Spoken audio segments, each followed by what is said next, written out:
Salam alaikum, Azul, bonsoir. L'affaire de Nida Al-Watan montre combien ce régime n'a de respect pour rien. Pas même pour sa propre image, pas même pour sa propre et piètre image, allais-je dire. Nida Al-Watan est un parti politique créé par l'ancien ministre Ali Benouari et plusieurs autres membres fondateurs qui ont tenté en vain de déposer un dossier de demande d'agrément depuis 2015. Mais la réception n'a jamais été formalisée. Il se trouve que Ali Benouari n'était pas en odeur de sainteté et Ahmedou Yahya, le Premier ministre de l'époque, aujourd'hui condamné à de lourdes peines de prison, ne le portait pas dans son cœur. À plus forte raison, en ces temps-là, que Ali Benouari était un invité assidu d'El Magharibiya. Crime rédhibitoire, j'allais dire. Mais ce refus de réceptionner la demande d'agrément n'a pas empêché Nida Al-Watan d'activer et de participer à plusieurs initiatives et rencontres politiques. Il avait même été signataire de propositions politiques qui avaient défrayé la chronique en leur temps. Pourtant, malgré les nombreux rappels et interpellations des membres fondateurs au régime, celui-ci a continué de faire la sourde oreille. Hormis certains partis politiques qui s'étaient imposés à lui par le nombre de leurs militants et leur ancrage dans la société, il n'agréait bien sûr que les partis qui ne le dérangeaient pas outre mesure. Ces épiceries politiques qu'il pouvait mobiliser dans le sens de ses stratégies et de sa gestion sournoise de la politique. Mais malgré ce refus du régime d'agréer Nida Al-Watan, ce parti n'en existait pas moins sur la scène politique, serait-ce par son appellation que tout le monde connaissait par ailleurs. Or, ne voilà-t-il pas que le conseiller du président chargé des organisations de la société civile et de la communauté nationale à l'étranger, Nazih Barramdan, dont il faut rappeler qu'il avait été un proche collaborateur de M. Ben Younes dans la 4e campagne électorale de Bouteflika, ce monsieur vient donc d'annoncer l'avènement d'une sorte de gros rassemblement politique qui a pris pour nom, devinez, Nida Al-Watan. Alors, quelques remarques. La première est que le président Tebboune, qui se cherche une légitimité, puisqu'il n'a pas été élu par le peuple, mais désigné par la junte, ne cache surtout pas que c'est lui qui est derrière cette opération, puisqu'il a chargé son conseiller de parrainer ce RND bis qui se profile à l'horizon. Tebboune ne veut donc pas s'encombrer du FLN, du RND et autres partis de l'ex-alliance présidentielle bouteflikienne. Il veut du vierge, du neuf, du clinquant, avec de la jeunesse. Zama, zama. Sauf que son neuf à lui, il le fait avec du volé, du subtilisé, du pickpocketisé, du copier-coller, puisque pour l'appellation, il a juste été cherché dans les demandes d'agrément où il n'a même pas eu la précaution de demander à ses renseignements généraux de se renseigner si ce nom existait déjà parmi les partis non agréés. Et donc, voilà donc un président non élu qui se cherche une base et qui a décidé de se servir sur la bête, comme d'habitude. Il commence par voler une appellation. Ensuite, il veut un gros RND bis qui puisse naître avec une longue barbe plutôt qu'avec des moustaches, et qu'il puisse sortir d'une lampe d'Aladin piquée dans la grotte d'Ali Baba. D'abord, il ne veut plus, comme on vient de le dire, de ces vieux débris du FLN et du RND. Il veut des jeunes, des fruits verts, des militants en herbe. Le problème est que les meilleurs sont dans le Hirak. Alors comment faire? Les bonnes vieilles méthodes, Pardi. Le fric, Al-Baï. Et c'est pour ça qu'il a publiquement et officiellement promis de financer la campagne électorale des jeunes pour les législatives, pour les empêcher, nous a-t-il dit, de tomber dans les filets de l'argent sale. El Melfest. Mais comme il ne peut pas financer la campagne de tous les jeunes qui pourraient se présenter, alors il va le faire pour ceux et celles qui vont rejoindre le RND bis, Nida al-Watan, qu'il leur concocte avec les ressources du pays, bien sûr. Et où croyez-vous qu'il aille chercher ses futurs militants et ses futurs candidats pour son futur Parlement sur mesure? Dans les associations, Pardi, dans ces milliers d'associations bidons qu'il vient d'agréer, qu'il vient de doter et qu'il a financées depuis quelques mois pour se préparer. Et c'est une véritable opération qui s'est ébranlée pour arriver à ses fins, pour créer une machine à applaudir, une machine à voter, doublée d'une autre à faire croire que la jeunesse a massivement rejoint Tebboune, qu'elle adhère à ses projets, à ses programmes, qu'elle va constituer sa nouvelle majorité, qu'elle va charrier les hésitants dans les bureaux de vote et donner un coup de fouet à la monotonie ambiante dans cette Algérie qui doute, dans le même temps qu'une cinglante leçon à cette Algérie qui résiste et qui crie « Tebboune Mzawar Jabouh al-Askar ». C'est dire combien ce régime est à côté de la vraie vie, combien il est incapable de saisir la notion des urgences et le sens des résonances, et dire qu'il a tous les vrais chiffres et qu'il connaît l'étendue de tous les dégâts qu'il a lui-même provoqués par ailleurs, et dire qu'il sait qu'il fonce droit sur le mur, et dire qu'il sait combien les perspectives sont alarmantes, combien elles exigeraient d'être prises au sérieux et combien elles nécessiteraient de vrais consensus. Mais il est figé dans le déni, pétrifié dans l'obstination, enfermé dans le tout ou rien. Il est dans une attitude suicidaire qui pourrait coûter très cher au pays et aux générations futures. Il est devenu très dangereux, y compris pour lui-même, et il est grand temps qu'il soit neutralisé avant l'irréparable. Il est grand temps que tous les Algériens le comprennent et qu'ils se mobilisent davantage pour sauver leur pays.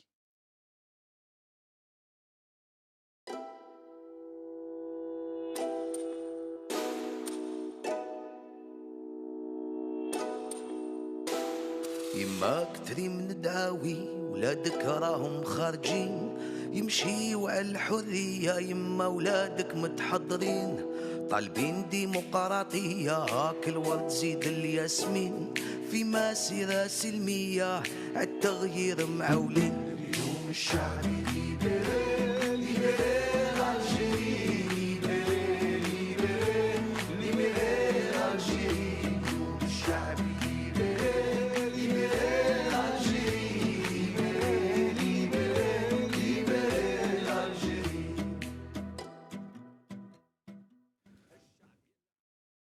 Algérie vers la création d'un RND bis.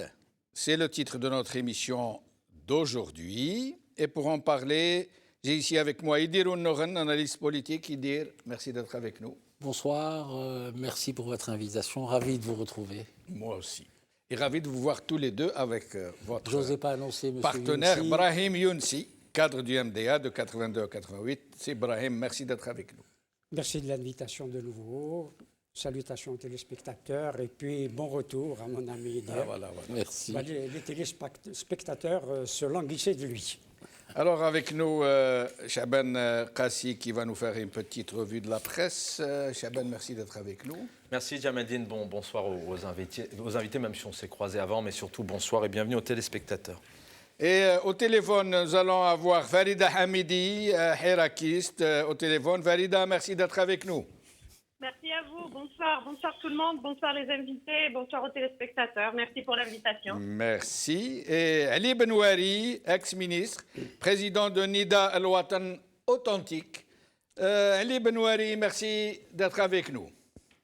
C'est moi qui vous remercie ici, Jamel, et j'en profite pour saluer vos invités ainsi que vos nombreux téléspectateurs. Merci. Alors, d'abord, Chaban Kassi. Djamaldine, on va revenir bien évidemment sur quelques actualités qui ont été traitées par la presse nationale, et pas toutes, et surtout la presse internationale. On va bien évidemment parler de Chleuv, de ces 7 morts dans les inondations dans le nord-ouest du pays. J'invite Karim à vous diffuser ces quelques unes de presse. Au moins 7 morts ont donc péri et ont été portés disparus. Il y a 3 hommes, 2 femmes, un garçon de 5 ans, une jeune fille de 12 ans, paix à leur âme. 3 personnes sont toujours disparues. Le corps du conducteur a été retrouvé hier. Alors 300 agents de la protection civile ont été déployés pour intervenir sur ce drame. Un drame lié bien évidemment qui intervient lors d'inondations qui ont touché plusieurs wilayas et préfectures dans le pays. Ce sont des pluies orageuses qui ont donc eu lieu, notamment dans la région de Chleuv dimanche. Alors tout ça, bien évidemment, vous me direz, c'est peut-être un peu normal en 2021 avec le réchauffement climatique, mais c'est aussi lié malheureusement à une gestion anarchique. Ce sont peut-être des retombées logiques. Ce drame arrive avec toutes ces personnes qui disparaissent. Je vous disais, une gestion anarchique de certaines villes, mais aussi du pouvoir. On parle de corruption derrière ça, un laisser-aller endémique, de décisions irréfléchies souvent parfois et d'une impunité généralisée. Chaque année, alors, on nous parle de ces avaloirs mal gérés, où on rappelle des avaloirs bouchés qui doivent être nettoyés et débouchés, notamment dans la période estivale, entre juin et septembre. Les réseaux d'évacuation des eaux de pluie qui n'existent avec beaucoup de mal dans certaines villes qui souffrent de défauts, notamment de réalisation, une dimension donc totalement inadaptée et un manque d'entretien dans certaines wilayas du pays. Donc malheureusement, ces drames qui arrivent, inondations ok, mais c'est lié encore une fois à un certain système qui est malheureusement pas présent et lié notamment aussi à des fonds et lié aussi à de la corruption parce qu'on voit que le pays, même d'un point de vue environnemental, c'est très mal géré. Bien évidemment, aujourd'hui, c'est le 8 mars. Alors moi, je suis toujours un peu dubitatif concernant cette date. Je pense qu'il faudrait honorer et parler des femmes tous les jours. Enfin, normalement, néanmoins, on est le 8 mars aujourd'hui. On va dans quelques instants vous diffuser quelques images, mais quelques presses, notamment comme l'Humanité et Observe Algérie ont parlé de ce 8 mars. Il faut rappeler que déjà les femmes étaient précurseurs pendant la guerre d'Algérie et qu'on rejoint la cause indépendantiste entre 54 et 62. Elles ont contribué à leur manière, c'est pas à vous que je vais apprendre ça, Djamaldine, à l'indépendance de l'Algérie vis-à-vis de la France. Hassiba Ben Bouali, Jamila Bouhired, entre autres, Jamila Amran, Zora Darif ou Jamila Boupacha par exemple. L'Humanité donc nous parle effectivement de des femmes en Algérie. Elles sont très présentes. Elles étaient très présentes vendredi dernier avec la famille. Elles étaient très présentes hier à Paris, mais aussi aujourd'hui en Algérie. Quelques secondes avec ces quelques images.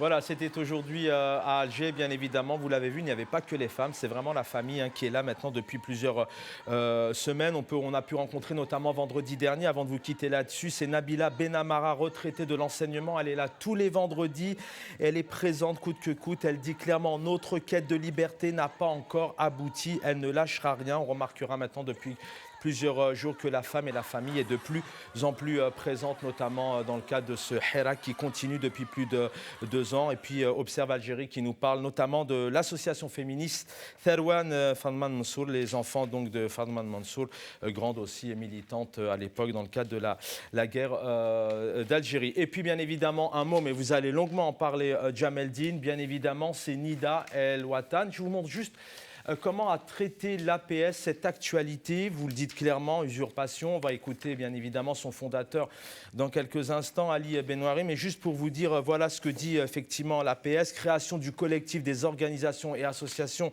nationales Nida El Watan.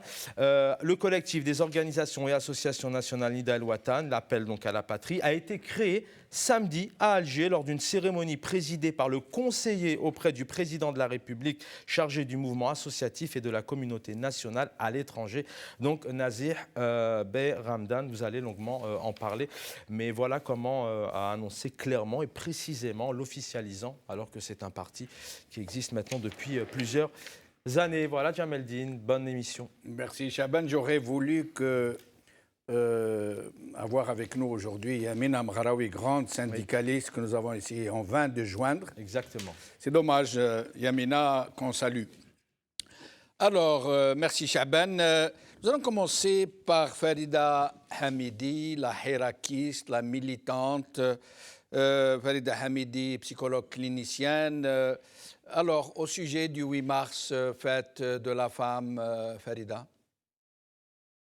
Alors, je vais vous surprendre. Hein. Personnellement, j'ai passé la journée au travail, donc la meilleure rentabilité de cette journée-là, c'était le fruit de mon travail déjà. Après, voilà, comme je l'ai dit auparavant, pour moi, quelque chose qui me revient de droit, je ne la revendique pas. Donc l'existence même d'une journée dédiée aux droits des femmes, ça m'interpelle. Ça veut dire que ces droits-là, ils ne sont pas naturellement présents. Il faut leur dédier une journée. Je rappelle au passage que je n'appartiens à aucun mouvement féministe. Hein. C'est vraiment ma propre conception des choses. Farida, je vais vous poser une question très, très sincère.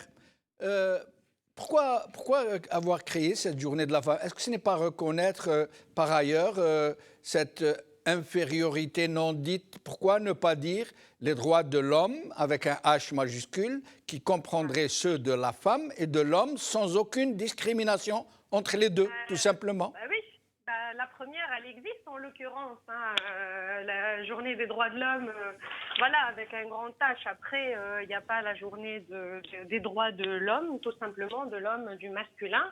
Maintenant, l'histoire du masculin et du féminin, voilà, on connaît l'histoire. Hein, c'est les représentations inconscientes qu'on a du rôle de la femme, du corps de la femme, et c'est ce qui fait qu'effectivement, on a créé ce jour-là par compensation par rapport à tous ces droits justement qui sont bafoués. Maintenant, moi, ce qui me rend heureuse, c'est que quand je vois le 8 mars en Algérie, des femmes qui sont dans les rues, au lieu d'être dans des salles de fête ornées d'or et de jolies robes, là, elles sont dans la rue en train de scander les slogans du Hirak. Donc, pour moi, le 8 mars, c'est tous les jours maintenant. Voilà, le fait de les voir le 22 février avec leur mari, leur père, leur fils, les voir par la suite à Talaba, les voir par la suite tous les vendredis. Voilà, donc le 8 mars, c'est tous les jours. On célèbre en Algérie, en ce moment, on est en train de célébrer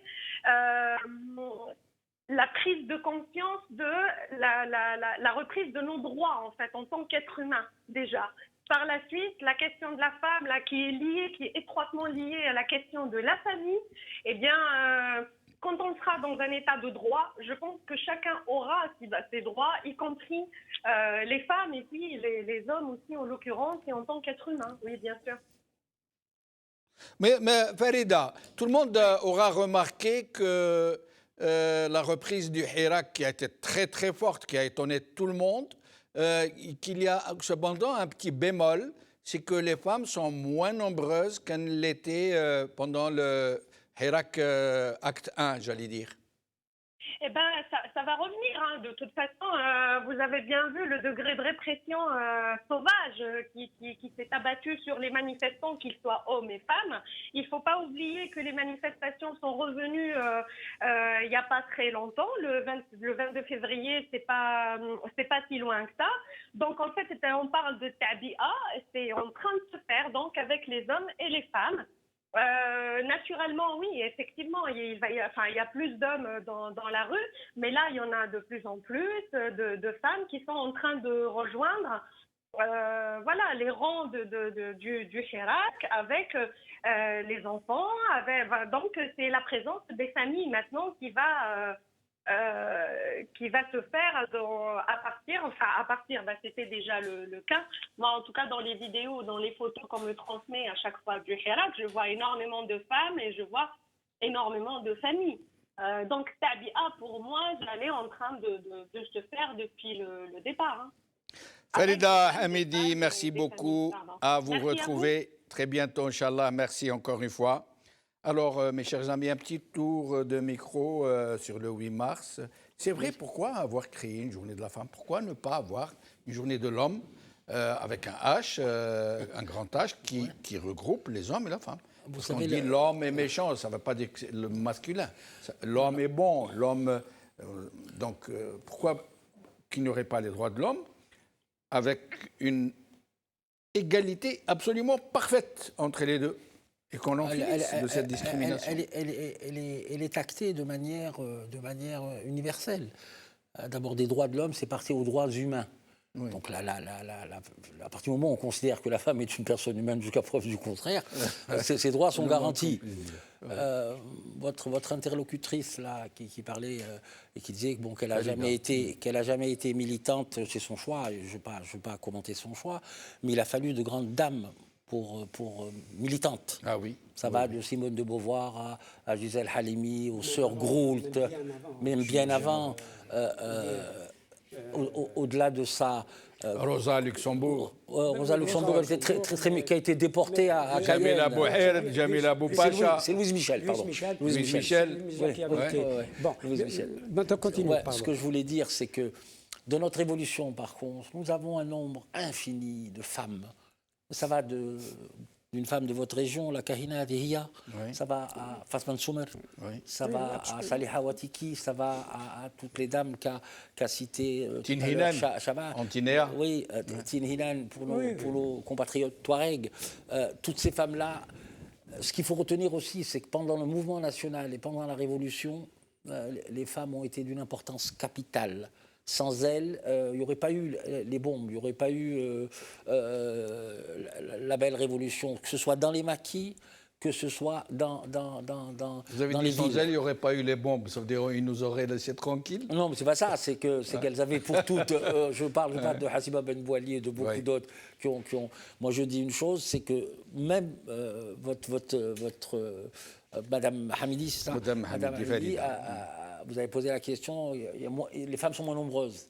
Elles sont nombreuses parce qu'il ne faut pas oublier une chose, et si l'ensemble des citoyens algériens, quelle que soit leur philosophie, quelles que soient leurs obédiences, quelle que soit leur religion, ne comprennent pas que le Hirak est un moyen d'émancipation pour les femmes, aussi il n'y a qu'à voir. Il y a des grands-mères, il y a des mamans, il y a des jeunes femmes, il y a des femmes. Et je vais vous dire une chose, je l'ai dit déjà il y a quelques mois, Ibrahim était là, la présence féminine, d'abord, apaise. Au lieu d'attiser, je dirais pas d'attiser des tensions, elle apaise. Elle maternise le Hirak. Et elle l'embellit. Elle l'embellit de manière extraordinaire. Ce qu'il y a pour la journée des femmes, moi, évidemment, je souhaiterais qu'il y ait tous les jours en 8 mars. L'essentiel, c'est quand on s'interroge, quand on s'interpelle, on se dit, c'est la moitié de l'humanité, c'est votre compagne, c'est votre épouse, c'est votre fiancé. S'il y a du respect, de la bienveillance et de l'empathie, il n'y a aucun souci. Vous savez que c'est réellement la moitié de l'humanité en termes statistiques. Oui, tout à fait. Contrairement à ce que répandent certaines rumeurs qu'il faut qu'il y ait de la bigamie, de la polygamie, parce qu'il y en a beaucoup qui resteraient vieilles filles. Les femmes sont l'exacte parité des hommes. Il y a 50% de femmes. Dans le monde. Dans le monde. Et dans certains pays, quand ça dépend, c'est de 1-2%. En Algérie, c'est quasiment pareil. Ça s'est comblé. Il y avait un déficit d'hommes. Oui. Plus tôt, à l'époque, il y avait un déficit d'hommes parce que c'est la guerre, etc.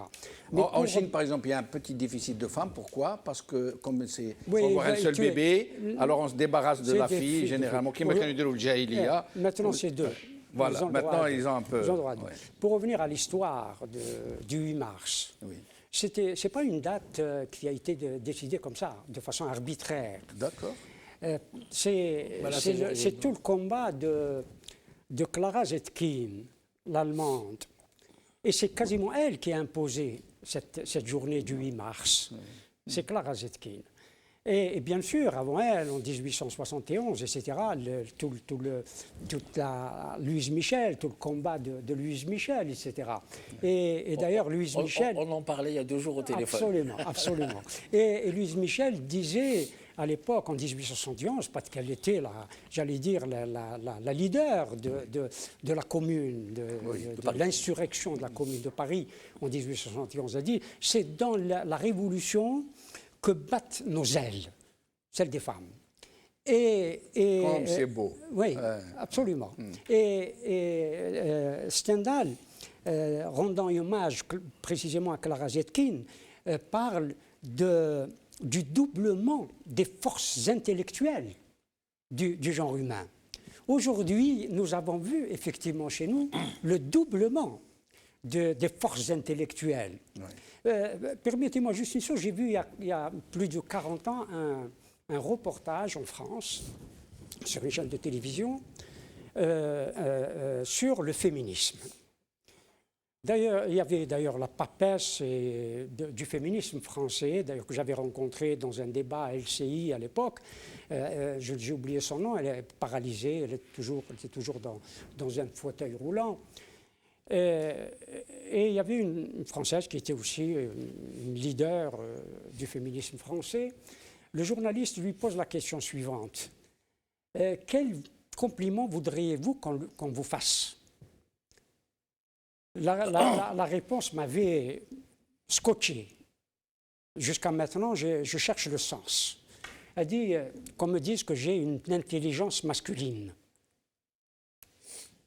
C'est à la fois, reconnaître la supériorité de l'intelligence masculine. Absolument, c'est une réponse ou alors être dans l'égalité. Qui désarçonne. Alors que Stendhal parle effectivement du doublement des forces intellectuelles du genre humain. Parce que c'est vrai qu'il y a un doublement avec les femmes dans l'activité et qui sont arrivées, qui sont dans l'activité. C'est des militantes. Oui, justement. Est-ce que vous savez qu'en Algérie, le nombre de diplômés d'études supérieures des femmes est supérieur à celui des hommes? C'est pas étonnant. Oui. Par exemple, Lénine disait que chaque cuisinière doit apprendre à gouverner l'État. On lui demandait, mais combien de femmes y a-t-il au comité central du Parti communiste de l'Union soviétique? Souvarine dit aucune. Oh là là.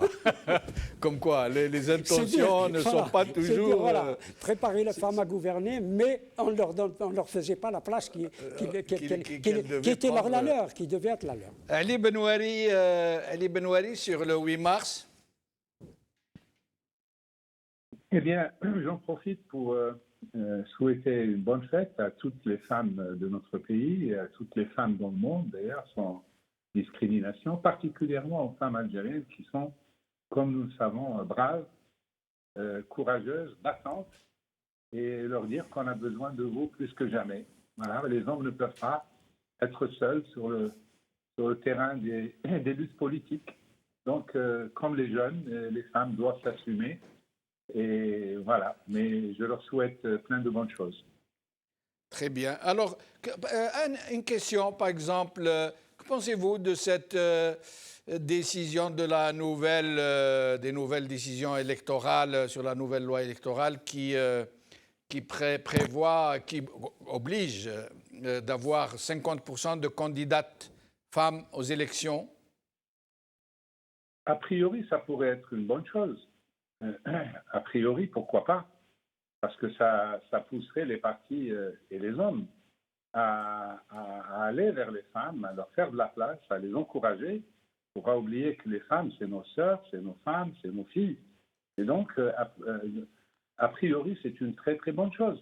Maintenant, aucun pays n'est arrivé à décréter la participation des femmes à la vie politique de cette manière-là. Elle a peut-être un peu de relent démagogique, mais enfin... Peut-être même discriminatoire d'une certaine manière et à rebours. Elle n'est pas plus discriminatoire que toutes les politiques de discrimination positive. Vous savez qu'aux États-Unis, la politique de discrimination positive a boosté la présence des Noirs partout dans l'administration, dans la politique, etc. Elle a ses partisans et ses adversaires. Je ne peux pas dire plus, mais on ne peut pas dire que c'est une mauvaise chose, c'est plutôt une bonne chose s'il y a une sincérité derrière et s'il y a une volonté surtout des hommes de faire de la place aux femmes. Donc on verra bien. On verra bien ce que ça donnera. Très bien. Alors, Ali Benouari, je vous garde. Donc pour la question... dire Oui, c'est juste pour abonder dans le sens de M. Benouari, que je salue d'ailleurs, et que content de vous retrouver, de retrouver votre voix. Quand on parle de discrimination positive, ça dépend d'abord du mode de scrutin. Si on repasse à un scrutin uninominal à 2 tours, c'est une chose. Si c'est un scrutin de liste, si le tête de liste ce n'est plus le cas. est un homme, la deuxième doit être femme. Le troisième homme en intercalé. Mais alors là, ça prendrait du sens. Oui, ouais. ça prendrait du sens. Par contre, ce ne sera pas le même... Pour une élection municipale, c'est un scrutin de liste, normalement. On attend la dernière mouture de la loi électorale. Hein. Oui. C'est sur cette base-là qu'on va essayer d'analyser après. Mais disons que c'est apparemment une très bonne chose. Mais il faudrait qu'on essaye de faire une émission avec sur un ça. Régime discrédité comme ça, je me demande si ce n'est pas un petit coup tordu électoraliste quelque part. Alors, Ali Benouari, Nida Al-Watan, vous avez remarqué que le titre, on a mis vers la création d'un RND bis, mais en fait, on a parlé aussi d'un Nida Al-Watan authentique, celui que vous avez créé avec vos amis, avec les co-membres fondateurs, qui vous a été subtilisé. C'est un hold-up politique, avez-vous mis sur votre page Facebook, si je ne m'abuse? Oui, parce que je n'ai pas trouvé d'autres mots pour qualifier l'inqualifiable. Hold up, pour ceux qui ne savent pas, c'est quand même un mot anglais, c'est un vol à main armée. Donc, ça a tout l'air d'un vol à main armée, c'est-à-dire par la force. On vous prend quelque chose par la force. Voilà. Mais il pourrait être tenté de vous dire non, ce parti n'existe pas. L'appellation, vous n'avez pas déposé le dossier, on ne vous a pas agréé, des arguties de ce genre. Ça ne tient pas la route pour plusieurs raisons. La première raison, la plus facile, c'est que, en général, quand on prend le nom d'une société commerciale, c'est parce qu'elle tourne bien et on a envie de prendre son fonds de commerce. Mais là, il n'y a pas de fonds de commerce. Le seul fonds de commerce politique est un hommage qu'ils rendent à Nida. Ça veut dire qu'ils considèrent que Nida a une bonne image et qu'ils veulent exploiter cette image. Mais enfin, de quelques bouts qu'on le prenne, ça ne tient pas debout, si ce n'est que ça couvre de ridicule le pouvoir. C'est inqualifiable ce qu'il a fait. C'est une escroquerie de plus. Voilà, je suis étonné, choqué, évidemment, comme beaucoup de membres, de sympathisants et de militants de Nida Al-Watan. Ça nous fait aussi de la publicité, de la bonne publicité. C'est ça qu'il fallait que je réagisse, parce que si je n'avais pas réagi, beaucoup de gens auraient pensé que je me suis vendu ou que j'ai vendu le parti au pouvoir, ou le nom du parti au pouvoir. Oui. Il fallait que je réagisse et c'est ça qui m'a fait sortir de ma réserve.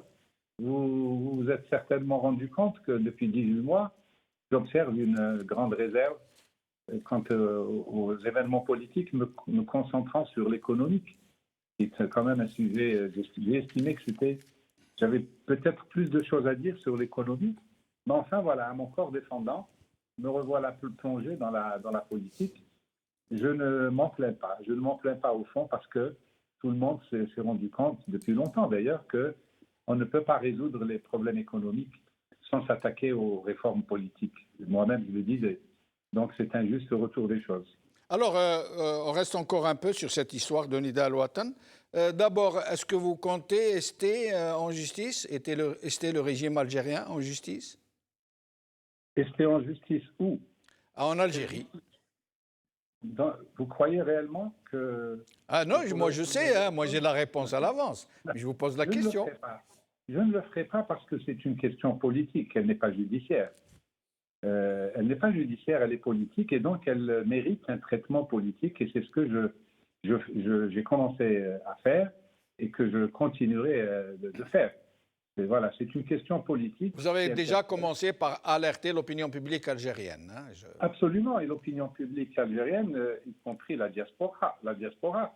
Et incidemment, et à notre corps défendant à tous, l'opinion internationale ne peut que s'émouvoir de ce qu'on peut appeler une atteinte à la liberté d'expression.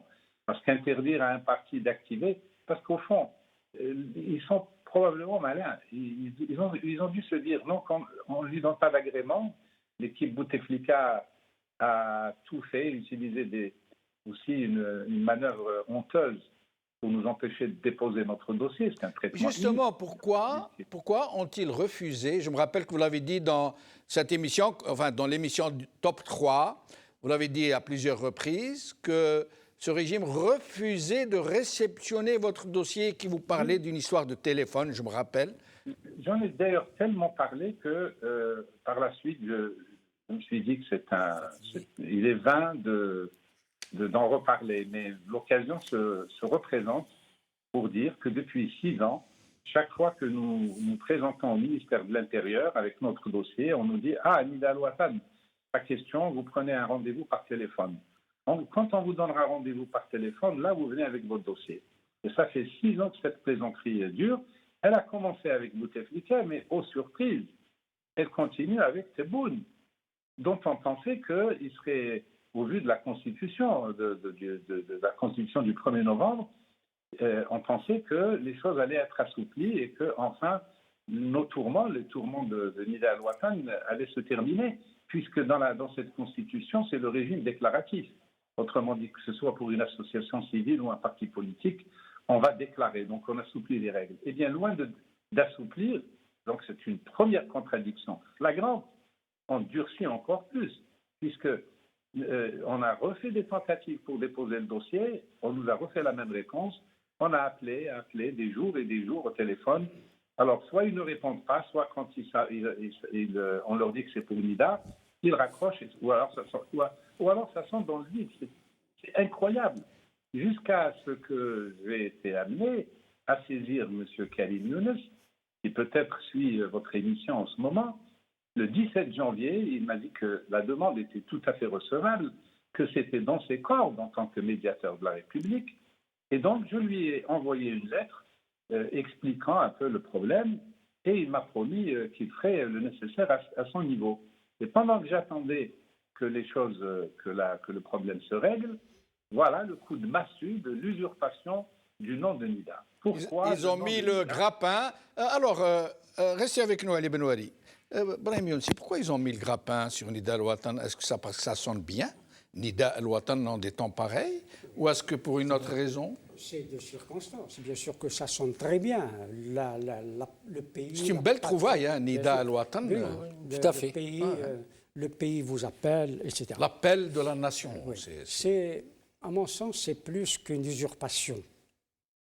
C'est une atteinte à la réputation, voire à l'atteinte à l'honneur que le pouvoir récupère un parti ou le sigle d'un parti. Je connais, comme vous, Ali Benouari, qui milite depuis déjà un certain nombre d'années, qui a créé ce parti. qu'on essaye de lui chipper. Il a parlé de hold-up, il a parfaitement raison. C'est pas qu'on Moi, j'avais essaye, pensé... on le lui a chippé. Oui, on le lui a chippé, on essaye de lui chipper. Bon, il réagit, il se bat. Quand j'ai su qu'on se réunissait à Sidi Fredj pour lancer ce Nida al-Watan, j'ai appelé ça la perfidie de Sidi Fredj. Et puis, je me suis demandé, est-ce qu'on est en train de créer un bébé éprouvette ou de créer un clone à Nida al-Watan. Et je ne sais pas si vous connaissez le théâtre de Plaute. Il est un écrivain du IIIe siècle avant Jésus-Christ. Et Plaute a toujours, dans ses pièces, ou quasiment, un parasite, un personnage parasite. Et ça, il s'agit d'un parasitage. C'est un détournement au profit du pouvoir d'un parti. Ou alors, c'est la comédie de Shakespeare, la comédie des méprises. Les gens ne vont plus savoir qui est qui. C'est pour ça qu'on a dit Nida al-Watan authentique, pour faire la différence. Voilà, nous allons aller vers le canal historique. Asli.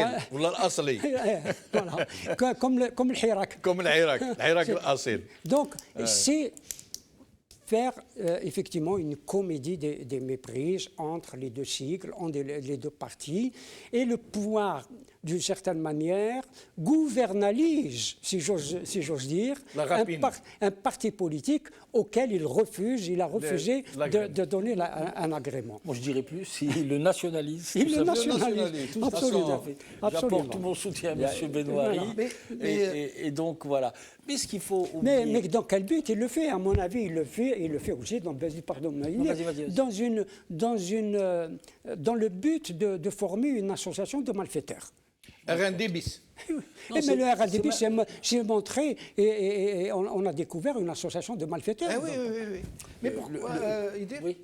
En fait, je ne sais pas si l'idée primaire... Si on tient compte de la rationalité et du sens de l'honneur de M. Tebboune, il a dit jamais je ne participerai à fonder un parti politique. Donc, est-ce que ça va être un... Nous, on l'a dit sur vos plateaux. Il a envoyé son conseiller. Oui, ça veut dire qu'il voulait que ça se sache que c'est lui qui veut créer ce rassemblement. Sinon, il aurait fait le contraire. Il aurait dit, surtout, n'envoyez pas quelqu'un qui soit de la présidence. Or, lui, il a envoyé un conseiller à la présidence. Je suis d'accord avec vous, vous avez rappelé... Et il se trouve que ce monsieur... Vous avez rappelé son passé. A été... conseiller d'Amara, conseiller d'Amara dans la campagne électorale de Bouteflika. C'est-à-dire il est coutumier du fait. Quoi. Ce que je veux dire, c'est... On l'avait dit sur vos plateaux, il y a plus de 3 mois, 4 mois, que, étant donné, si on paramètre les choses normalement à l'échelle lambda, M. Tebboune était scellé. Il n'a pas de parti politique, il n'a pas de société civile, il n'a pas les corps intermédiaires avec lui, il n'a que le soutien de l'armée à demi-mot. À demi-mot, c'est eux qui l'ont mis à... Oui, non mais c'est clair, je dis à demi-mot dans le sens où ils sont toujours en choc frontal, ils sont dans un climat instable de toutes les manières et ça se sent. Même les dernières nominations qui se sont faites en catimini, enfin, on en parlera une autre fois. Ce que je veux dire, c'est qu'à partir de ce moment-là, qu'est-ce qu'il lui reste avec cette... révision de la Constitution, où le Premier ministre est irrémédiablement et définitivement... il doit sortir de la majorité. Il veut se créer une majorité présidentielle. Et tout ce que vous avez dit dans votre édito, l'encouragement aux femmes, l'encouragement aux jeunes diplômés pour être dans l'Assemblée nationale, ça participe de tout ça. Mais de deux choses l'une. Nous, on reste dans une cohérence politique en se disant... l'élection du 12-12, le fait accompli, ce n'est pas le souci. Le référendum du 1er novembre, les législatives qui vont arriver, lui, le pouvoir et le pouvoir réel et sa façade sont tout à fait dans leur rôle. Ils veulent terminer tout le processus institutionnel. Mais quelle va être la réponse et des politiques et du Hirak? Ça, c'est très important. C'est très important parce qu'une fois qu'il a terminé son processus, aux yeux de l'étranger, il a terminé ce qu'il devait faire. Il est rentré dans des réformes. Oui. Allez, Benouari. Oui, j'ai envie de rajouter quelque chose. Oui. Cette affaire Nida est emblématique de la nature de ce pouvoir, finalement, j'avais envie de dire que c'est une machine à se fabriquer des ennemis. J'avais envie de dire aussi que c'est une provocation contre le Hirak. Mais j'avais aussi envie de dire quelque chose peut-être de plus profond, c'est que c'est la première entorse à la Constitution. Parce que la Constitution du 1er novembre se voulait être libérale. Elle voulait se crédibiliser par son aspect libéral. J'ai bien noté, en tout cas quant à moi, que le principal point positif de cette Constitution était de permettre l'émergence d'une nouvelle société civile et de nouveaux acteurs politiques. Mais quand vous dites libéral, qu'est-ce que vous entendez par là? Libéral, de manière très, très simple. Ça veut dire que quiconque a envie de créer une association peut le faire. Quiconque a envie de créer un parti politique peut le faire. En dehors des fourches codines, j'allais dire, des services secrets, de l'administration, etc. C'est quelque chose sur le papier qui est très important. Or, le premier pas en direction des prochaines élections annoncées, législatives, ça a été une entorse à ça, puisque non seulement on ne permet pas à un parti comme le mien, on ne l'agrée pas, on continue la même méthode, sur la même voie que celle de l'équipe de Bouteflika, mais en plus on lui usurpe son nom. C'est quand même, je voulais souligner ça, mais en même temps resituer dans le contexte de la politique d'ouverture que le président souhaitait montrer. C'est également une entorse ou une atteinte très grave, une remise en cause très grave de cette politique d'ouverture. Parce qu'au fond, qu'est-ce que nous dit Tebboune? Faites-moi confiance, je vais mener moi la transition. Et cette transition va passer par un Parlement représentatif, légitime, avec de nouveaux acteurs. Et de ce Parlement sortira une majorité gouvernementale qui aura tout le loisir pendant 2, 3, 4, 5 ans, durant son mandat. Et je rappelle qu'il a dit quelque chose de tout à fait unique. Il a dit c'est la majorité élue qui choisira. Il n'a pas dit qui proposera, qui choisira le Premier ministre. C'est unique dans les annales politiques. Hein. On ne connaît pas ce genre de... Non, on ne peut Non, pas... ça existait dans la précédente. Hein. Non, il a dit qui choisira, pas qui proposera des candidats et le président choisira entre eux. Il a dit elle choisira qui sera le Premier ministre. Oui, mais si les acteurs politiques ne sont pas libres, si le peuple ne peut pas envoyer au Parlement, à l'Assemblée nationale, ses représentants, tout le reste devient secondaire. La coquille devient vide. C'est pour ça que je disais, c'est une atteinte aux institutions même que le président voulait mettre en place et à sa politique d'ouverture. Parce qu'il est clair maintenant qu'il a envie d'avoir une coalition de partis pour le soutenir, donc une coalition. Mais pourquoi ne s'est-il pas servi sur ce qui est déjà disponible, le RND, le FLN? Il veut un parti. Pourquoi n'a-t-il pas pris, à la limite, l'ex-alliance présidentielle? Ces deux partis, plus MSP, plus PT. Non, il ne faut pas quand même insulter son intelligence. Je veux dire, il sait très bien que le Hirak n'acceptera jamais que les partis qui ont ruiné le pays, qui ont participé à la faillite du pays, continuent de confisquer Ils sont devenus trop compromettants? Et donc, il fallait trouver autre chose. Cette autre chose, c'est favoriser l'émergence de nouveaux partis politiques. Mais au lieu que ce soit des partis politiques libres, qui émaneraient de la société, il a voulu faire du sur-mesure, se créer ses propres soutiens politiques. Et c'est là que ça ne va pas et qui décrédibilise totalement sa politique d'ouverture. Et c'est là où je dis c'est une provocation. Ce n'est pas quelque chose qui va calmer le Hirak, mais au contraire, c'est rajouter de l'huile sur le feu. Ce n'est pas avec ça. C'est en ça aussi que cette affaire Nida devient une affaire qui dépasse le simple cadre d'un parti politique. Ça devient une affaire nationale et vous allez voir qu'à l'étranger, elle sera perçue comme telle. On va dire le président veut créer une majorité sur mesure, artificielle, et il ne trouve rien de mieux que de confisquer le Nord. Autrement dit, Parce que confisquer ce nom, c'est me dénier le droit à moi et aux sympathisants et aux militants de NIDA d'agir et de parler au nom de ce parti. Donc, on nous prive d'une liberté d'expression. En fait, c'est un coup double. Ça rappelle le redressement opéré au FLN de Mairie ou aux différents partis que Jabala avait créés. Mais ça, c'était des partis qui existaient. Comme ils ne filaient pas droit, ils n'allaient pas dans le sens voulu, on leur fait un redressement interne. Comme NIDA n'a pas la chance d'exister, on ne peut pas lui faire un redressement, eh bien, on va faire pire dans le grotesque. On va prendre son nom, et ainsi, moi, par exemple, et tous ceux qui ont cru dans ce parti, ils ne pourront plus parler au nom de ce parti.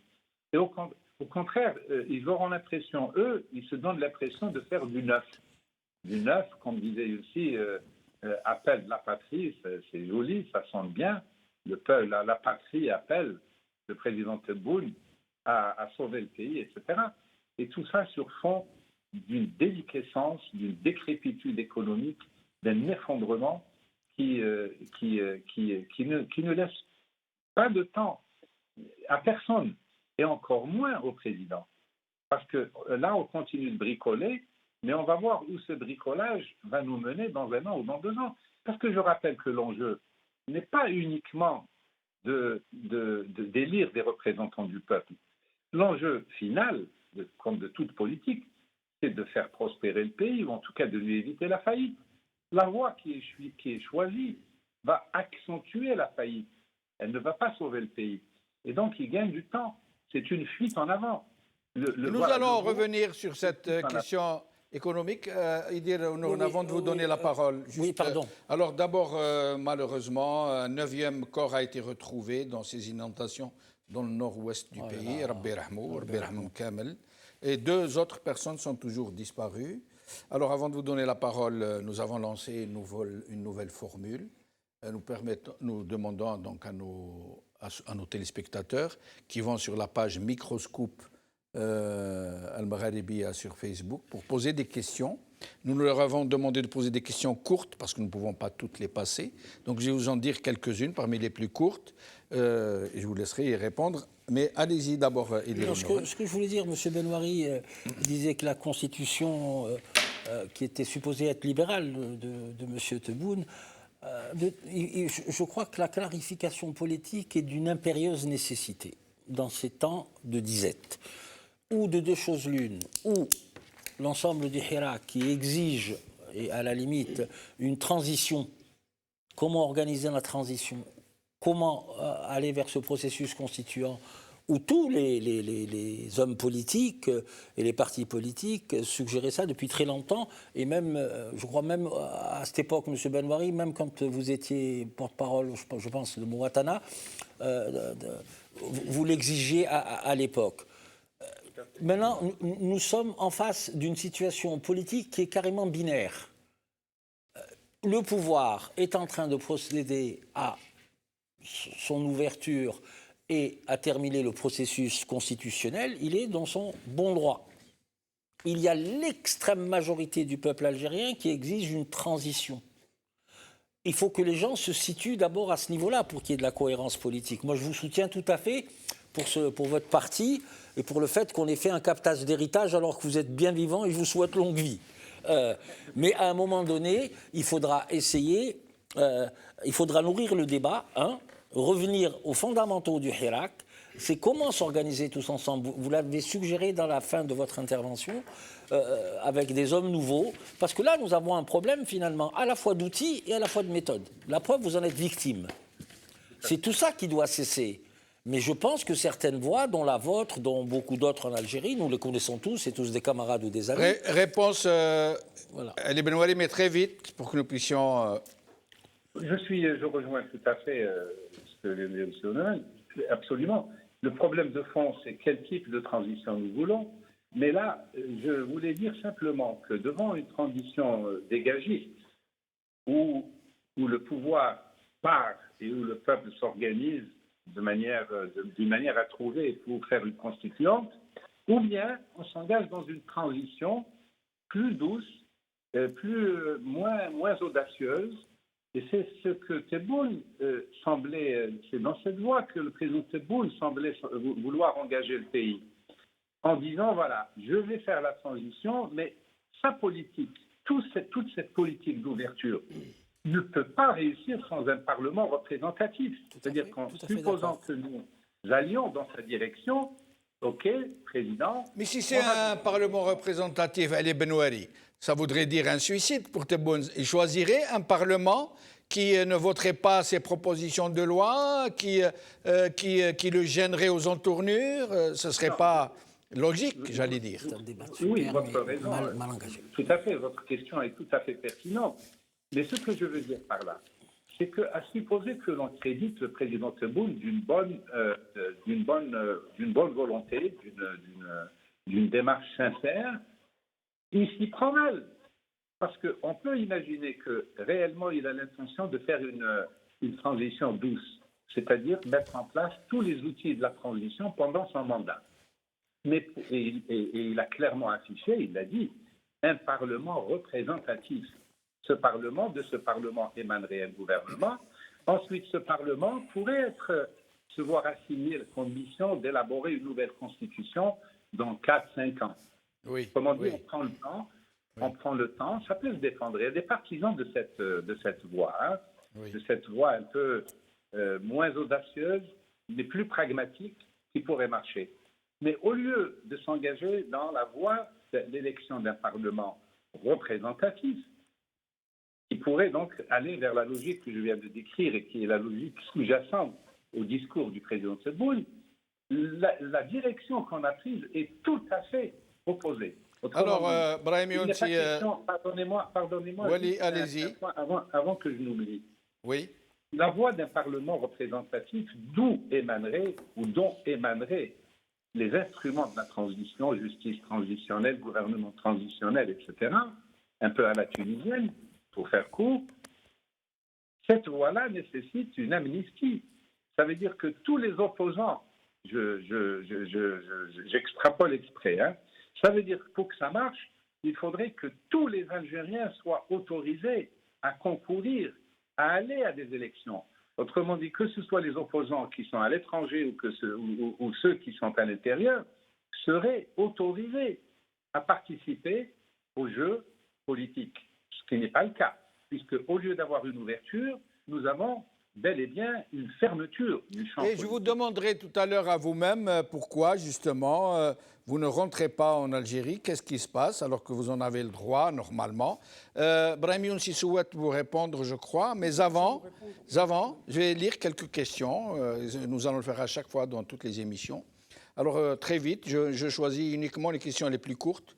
Alors, pourquoi ne pas choisir 3 ou 4 personnes? Alors, c'est Hakim Khadjari.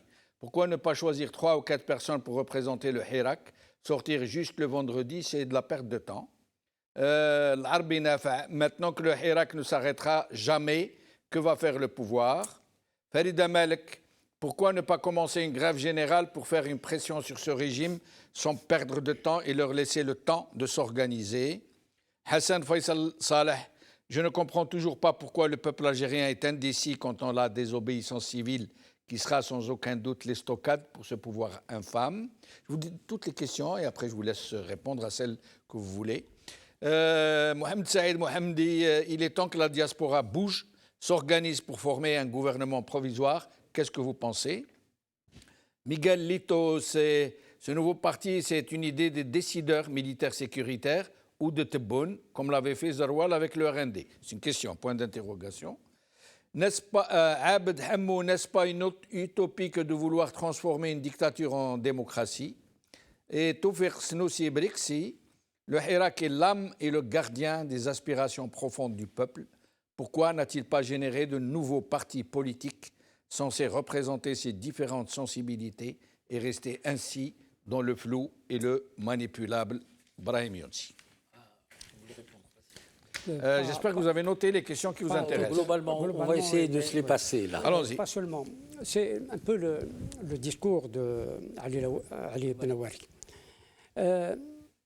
Moi, je crois que ce régime est totalement inamendable. Et il est dans une stratégie je vous passe la rhubarbe, passez-moi le séné. Je crois qu'il est dans la tentative d'intégration et bien entendu, c'est ce que vient de dire Edir, dans cette attitude binaire.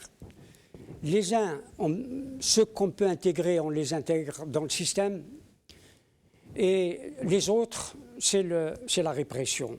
Et on le voit quotidiennement. Or, ce régime a un vice de forme fondamentale. C'est celui de ne pas être légitime.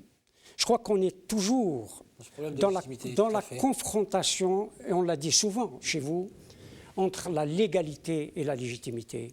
Je crois que ce régime est illégitime, fondamentalement illégitime, et il ne peut s'appuyer que ce qu'il appelle la légalité et la loi.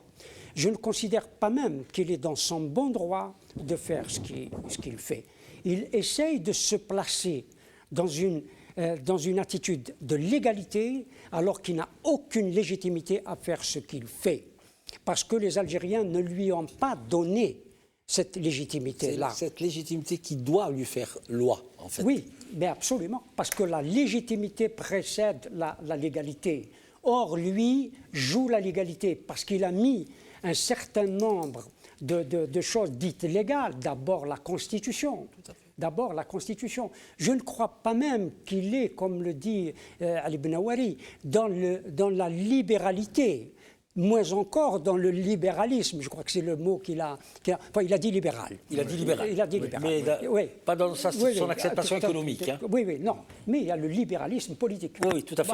Voilà. Mais il est dans une attitude, il serait dans une attitude libérale. Mais s'il était dictatorial, que serait-il? Parce qu'un de vos, je réponds à une question, un de nos téléspectateurs nous a posé la question sur ce régime.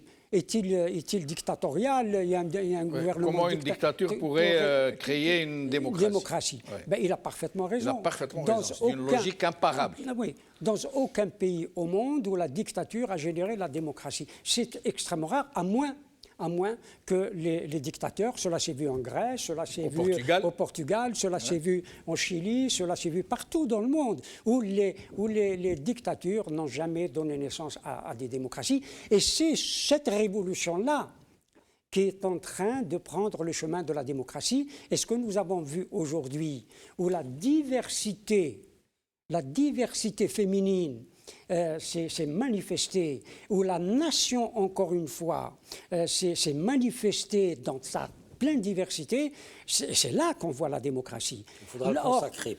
Absolument. Là, nous ne voyons que le bâton qui sort de la poche, se donne à cœur joie. De la poche de ce régime. Moi, je n'attends strictement rien parce qu'il y a un vice de forme de départ. Ce régime ne repose sur aucune légalité.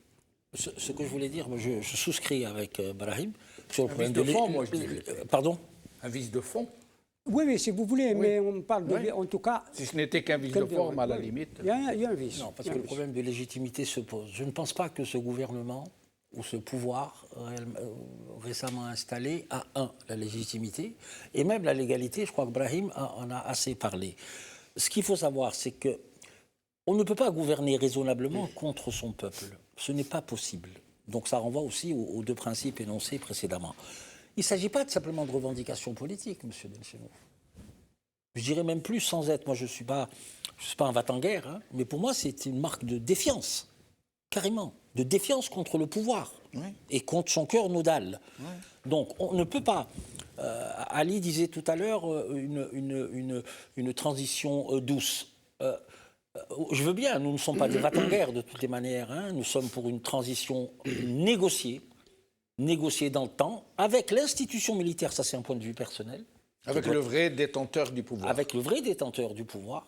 Comment affirmer dans le temps, de manière négociée, la subordination du pouvoir militaire au pouvoir politique? Et là, c'est un grand débat. C'est un grand débat qui va prendre beaucoup de temps. Parallèlement à ça, comme je disais, ce pouvoir ne peut pas. Vous dites là, avec cette grande société civile qui s'organise, avec l'argent du contribuable, parce qu'il faudra demander des comptes, qui finance, pour qui, etc., etc. c'est une messe, la messe est dite pour moi. Pour moi, c'est un enterrement de première classe qu'ils se proposent et qu'ils envisagent pour eux-mêmes. Hein. Parce que le peuple ne marchera jamais. Le peuple, Mais ils l'ont comme j'ai toujours dit, fait dire. Oui, ils l'ont fait pour le RND, par mais, exemple. oui, mais C'est le rien RND, passé. le RND, je vais vous dire une chose. À l'époque, il y avait tout un panel de partis politiques. Le RND a été créé, vous savez très bien comment il a été créé, comment on l'a substitué. Comment on a transvasé le personnel politique du FLN vers le RND. Au RND, d'ailleurs, ensuite. Si je peux m'immiscer, juste le oui. contexte. Il y a une question de contexte. Ce n'est plus le même. Ce n'est plus le même parce qu'à l'époque, nous sortions d'une guerre meurtrière, etc. Elle était même encore en cours. 95. Aujourd'hui, j'allais presque dire, nous sommes dans l'unanimité populaire quasiment. Parce que je vais vous dire une chose, hein, ce que les gens ont tendance à oublier, c'est parce qu'il faut resituer les choses dans l'histoire, et puis il y a de l'historiographie. Les Barbes FLN, ce n'est pas venu par le Saint-Esprit. Comme M. Yahya a pris le RND à un moment donné, il a finalement enlevé la fonction utile du RCD pour la laïcité. Et M. Yahya, qu'est-ce qu'il a dit? Je suis éradicateur. Donc ça veut dire que le pouvoir enlevé à la société, ou ceux qui étaient censés représenter la société, les deux piliers, le pilier conservateur Barbes FLN et le côté éradicateur qui était représenté à l'intérieur du pouvoir. Ce n'est plus la même chose, M. Benchenouf. Tous les gens qui veulent nous ramener en 90, où l'armée était l'élément constitutif de la crise qui a agrégé autour d'elle un certain nombre de personnalités, de partis politiques, il faut savoir la République, etc. etc. Aujourd'hui, non. L'armée, ce qui la dérange, c'est qu'il faut qu'elle ait une façade civile, qu'elle prépare une façade civile, enfin une façade, un filtre, comme l'a dit Brahim, pour le président Tebboune. Donc il faut des partis, elle est en train d'allécher les partis, une société civile pour éviter l'affrontement direct, verbal uniquement, entre le pouvoir et la rue. Et ces questions-là, elles sont éminemment politiques. Répondre à certaines questions qui mais par exemple, celle de Miguel Lito, ce nouveau parti, c'est une idée des décideurs militaires, sécuritaires ou de Tebboune. Il pose la question. Qui est-ce qui a voulu créer ça? En tout cas. C'est d'un commun accord parce que c'est la seule solution qui peut les aider à surmonter la crise. Mais certainement. À la fois pour ce qui est de Nida Watan dont nous avons parlé, et du FFS et d'autres supports encore. Enfin, ça me semble être la réalité. C'est que les appareils, à la fois idéologiques et politiques, du pouvoir, pour ne pas dire de l'État, ne fonctionnent plus. Certaines institutions ne fonctionnent plus. Dysfonctionnement, on l'a dit plusieurs fois. Total. Par l'école, rien ne passe. Par la mosquée, rien ne passe plus. Parce que le pouvoir... C'est grippé. La machine à gérer les crises est grippée. Par la télévision, c'est fini. Et par toutes les autres institutions, tous les appareils idéologiques et politiques de l'État, entre guillemets, ne fonctionnent plus. Il lui faut d'autres... Mais qu'est-ce qu'il pourrait faire avec ce nouveau RND? Qu'est-ce qu'il pourrait faire? Ali Benouari voulait intervenir. Moi, la question.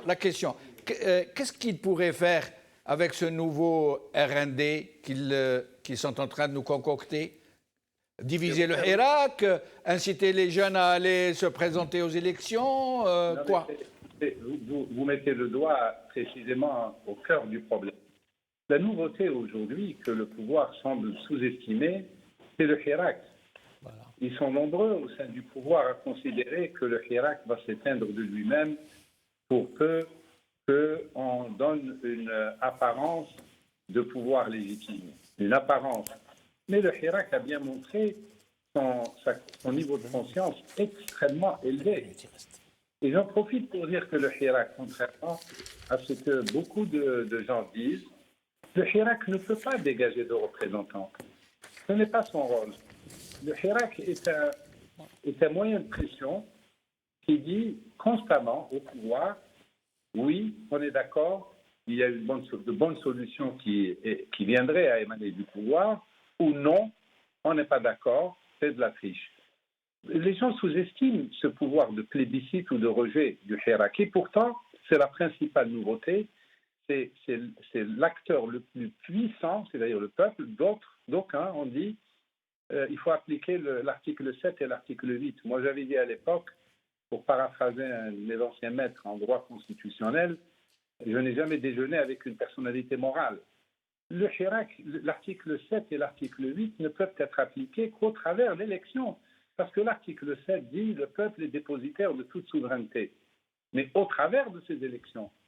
Au travers d'élections. S'il n'y a pas d'élections, le peuple ne peut pas exercer sa souveraineté. Nous sommes au cœur du problème. Et comme le Hirak ne peut pas s'organiser, il ne faut pas rêver. Il y a des utopistes qui pensent que le Hirak, demain, peut dégager 3 ou 4 pour répondre à une question qui vous a été posée, des représentants. Il est traversé par tellement de courants. Il est traversé également par des Baltadjia, par des gens qui divisent. C'est impossible. Il faut le prendre comme ça. Par contre, il exerce une pression sur le pouvoir qu'on aurait tort de sous-estimer. Au fond, il y a un marteau et 2 enclumes. Le marteau, c'est le pouvoir, mais les 2 enclumes, c'est le Hirak et l'économie. Donc, le Hirak et l'économie vont exercer des pressions terribles sur le pouvoir. Autrement dit, j'ai presque envie, c'est une boutade, prenez-le comme une boutade, j'ai presque envie de dire ne faisons rien. Continuons à manifester, parce qu'on n'est pas content. Tout ce qui vient d'en haut, on le rejette, on le fait savoir. Et c'est une manière, parce qu'ils n'iront nulle part, ils vont droit au mur. Ils vont droit au mur. Ils ne vont pas trouver une alternative économique, comme par exemple l'endettement, pour gagner du temps? Écoutez, merci de me poser la question. Ça fait 18 mois que je réfléchis sur les questions économiques. Ça fait 18 mois que je propose des solutions et beaucoup de gens m'ont dit « Mais monsieur Benouari, arrêtez, vous êtes en train par vos conseils de prolonger la survie. Ne leur donnez pas des éléments qui peuvent prolonger leur survie. » Bon, moi, en tant que je me sens quand même un peu responsable. Je dis non. Au final, c'est le peuple qui paye. Et donc, s'il y a de bonnes solutions à prendre, en attendant de trouver une solution politique, il faut éviter de faire des erreurs graves. Et des erreurs graves, ils en font tous les jours. Près de 400 000 entreprises qui ont disparu ou qui risquent de disparaître, des millions de chômeurs de plus. C'est le chaos qui s'annonce. Mais enfin, pour revenir au Hirak. Le Hirak, à mon sens, il ne faut pas perdre de vue sa nature. Sa nature, c'est un formidable moyen de pression. Si vous voulez, en d'autres termes, c'est un empêcheur de tourner en rond. C'est la mauvaise conscience du régime. À chaque erreur que le régime fera, le Hirak le lui fera savoir. Et l'économie le lui fera savoir.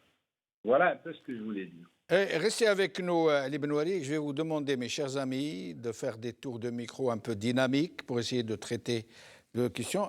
Brahim, si vous vouliez intervenir. Peut-être répondre à Ali Benouari. On fait facilement, mais oui.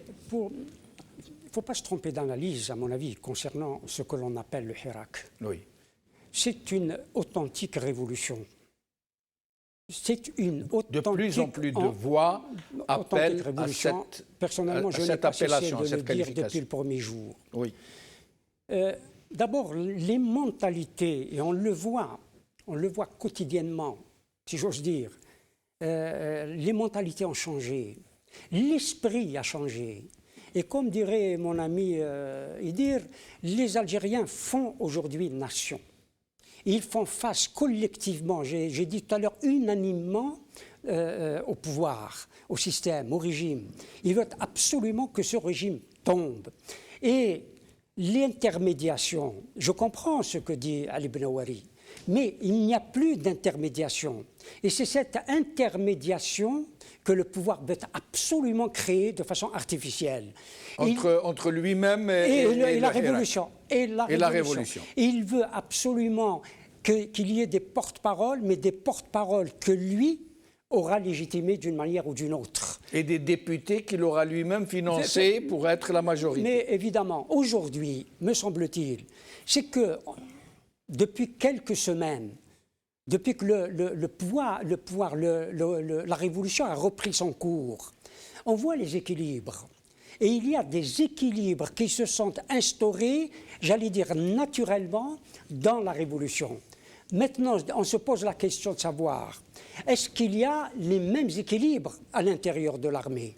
Je crois qu'avec tout cet écran de fumée qui est en train de se faire autour des élections, les équilibres, me semble-t-il, sont rompus au niveau du pouvoir. Il n'y a plus les équilibres que nous pensions que le pouvoir avait Vous voulez pu dire mettre. qu'il n'y a plus d'unanimité au sein du premier noyau? Je ne crois pas. Il n'y a plus d'équilibre à l'intérieur du pouvoir. Mais il y a un équilibre. Les équilibres sont en train de se faire et se sont faits au sein de la Révolution. De la Révolution qu'ils ont pourtant Voilà. essayé maintenant, de diviser à tout prix. Quelle serait la dialectique ou le rapport, et ça on le voit aussi, entre le peuple et l'armée? Et quand je parle de l'armée, Pas de la junte. pas de la junte, pas des De l'armée, officiers supérieurs, oui. pas des généraux. Et il y a, me semble-t-il, aujourd'hui, une espèce de dialectique qui s'est imposée aux uns et aux autres, entre l'armée, la troupe et la population, parce qu'il s'agit aussi de leur avenir, de leur famille et du peuple qu'ils défendent et qu'ils protègent et pour lequel ils sont prêts à mourir si demain il y avait une guerre entre l'Algérie et, à Dieu ne plaise, et n'importe quel pays. C'est-à-dire, si on reformule le tout, moi je ne suis pas partisan de la stratégie limite du chaos. Moi je pense à la vertu du politique. Nous vivons une crise majeure qui est exclusivement politique, il faut lui trouver sa solution politique. Et toutes les personnes qui pensent, en faisant de l'entrisme, en essayant d'infléchir des rapports de force aussi bien au niveau du gouvernement qu'au niveau des décideurs, vous savez très bien comment ça se passe, pour moi, commettent une erreur fondamentale. On ne peut pas faire de l'entrisme avec un système dont les conditions même de son émergence durant le mouvement national étaient antidémocratiques. Il ne faut pas oublier une chose, c'est qu'on a eu la période 62-65, n'est-ce pas, mon cher Brahim ? Ensuite, 65-78, qui est une période qui est quand même assez importante. Il y avait l'appareil de l'État, le FLN. Vous savez tous, et notre génération le sait, que le Mouhafaz avait plus de poids que le commandant de secteur. Oui ou non? Oui. Mais après, il y a une évolution avec Chadli. C'est à partir de ce moment-là que le pouvoir militaire s'est renforcé, est devenu un peu rentier, mais bien sûr. Donc maintenant, il faut rompre cet équilibre-là. Il faut le rompre à tout prix. Mais ça prendra du temps.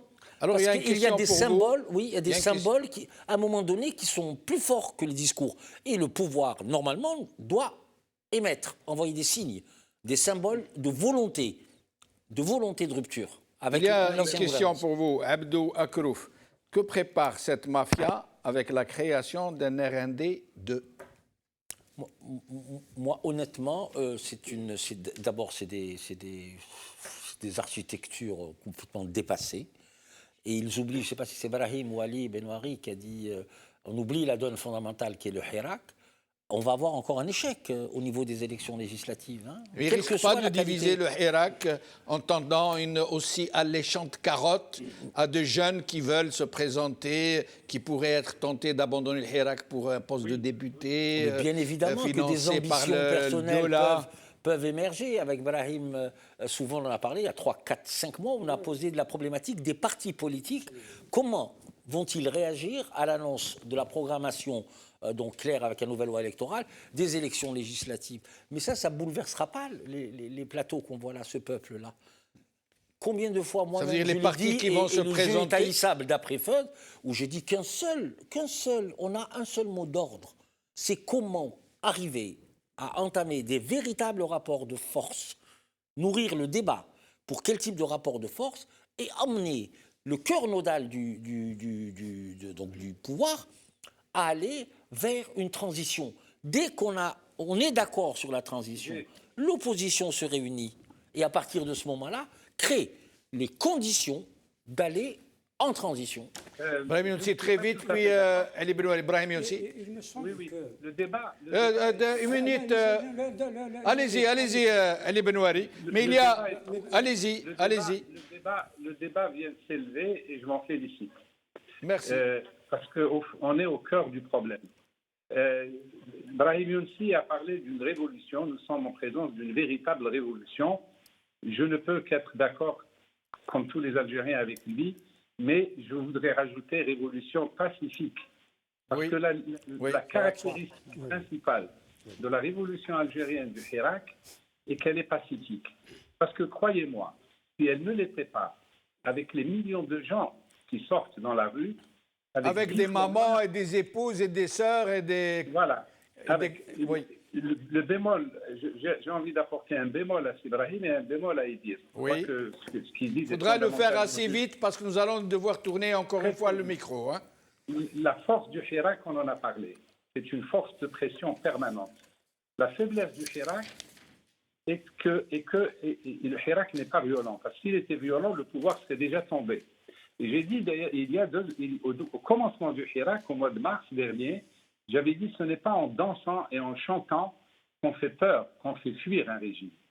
Ça, c'est une limite, la force et la faiblesse du Hirak. Et dire, parler d'autre chose, je ne me souviens plus de quoi, mais les représentants du Hirak, les partis politiques, etc. Cela, il ne faut pas espérer qu'ils puissent constituer une alternative pour négocier avec le pouvoir, comme il est illusoire de penser que le pouvoir, tant qu'il n'y est pas contraint, n'en arrive à céder de ses prérogatives. Il ne le fera pas. Autrement dit, devant cette impasse, révolution pacifique, grandiose, suffisamment forte pour faire tomber n'importe quel gouvernement, mais elle n'a pas envie d'aller vers la violence. C'est la première fois que ce mot est utilisé ce soir, et je m'en félicite, parce que tous les Algériens sont contre la violence. Mais à partir du moment où ils sont contre la violence, on ne peut pas leur demander plus, de faire plus qu'ils ne font. Ils sortent manifester pour dire oui ou pour dire Alors le non. régime est en train de dire le contraire, il est en train de demander aux gens remercier les généraux qui n'ont pas fait tirer la troupe sur vous. Alors, Non. Ali Benouari, attendez, je vais vous poser une question, je vous demanderai de répondre assez vite pour que nous puissions encore tourner. Alors, Chouki Khalladi vous pose une question personnelle. Comment envisagez-vous un avortement de ce projet machiavélique de Nida Al-Watan? Manifester et encore manifester. Personne n'a une autre recette que celle-là. Jusqu'à ce que le pouvoir lui-même tombe. Et quand je dis le pouvoir tombe, nous sommes bien d'accord qu'à ce moment-là, sous la pression de l'économie, encore une fois, de la misère grandissante et du mécontentement social qui deviendra encore plus important, un jour, le pouvoir finira par dire « OK ». Exprimer sa volonté réellement. Alors, je me permets de vous interrompre. Et là, on a l'exemple de Chedli.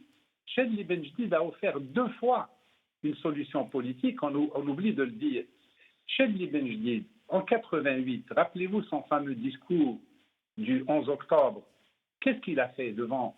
Il y avait des massacres qui n'existent pas aujourd'hui, qui n'ont pas eu lieu. Mais devant la gravité de la crise, il a offert des réformes. Oui. On oublie d'en parler, mais il faut en parler. Ce que Chedli a fait, ce régime peut le faire.